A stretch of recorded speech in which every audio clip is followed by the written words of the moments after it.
সোচিমিল্কো নদীর পানি খুব শান্ত। দূরে রোদের আলো পড়ে পানিতে ঝিলমিল করছে। এই শান্ত জায়গার মাঝেই আছে একটি ভয়ঙ্কর স্থান। মানুষ একে বলে পুতুলের দ্বীপ। নাম শুনলেই হালকা ভয় কাজ করে। অনেক বছর আগে এখানে এক কিশোরী ডুবে মারা যায়।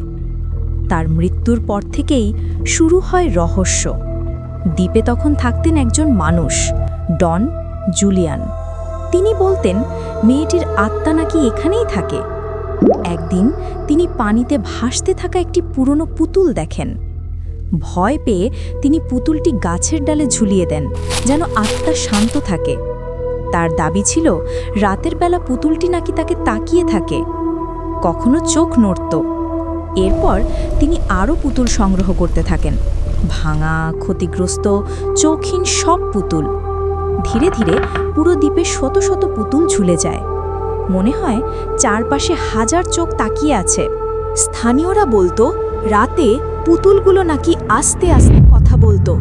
অনেকে আবার দাবি করেছে রাতে মেয়েটির কান্নার শব্দ শোনা যায়। পর্যটকরা বলেছে বাতাস না থাকলেও পুতুলগুলোর চোখ নড়ে।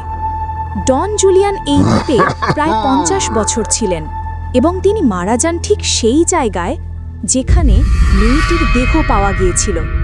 তার মৃত্যুর পর মানুষ আরও ভয় পেতে শুরু করে। কেউ বলে এই দ্বীপ কাউকে ছাড়ে না। আজও দ্বীপ জুড়ে হাজার হাজার পুতুল ঝুলে আছে। কারোর চোখ নেই, কারোর মুখ নেই, কারোর শরীরের অর্ধেকটাই নেই। মানুষ এখনো বলে রাতে এই দ্বীপ যেন জীবন্ত হয়ে ওঠে। ভয় কি শুধু গল্প, নাকি সত্যিই কিছু লুকিয়ে আছে এখানে? আজও কেউ নিশ্চিতভাবে বলতে পারে না।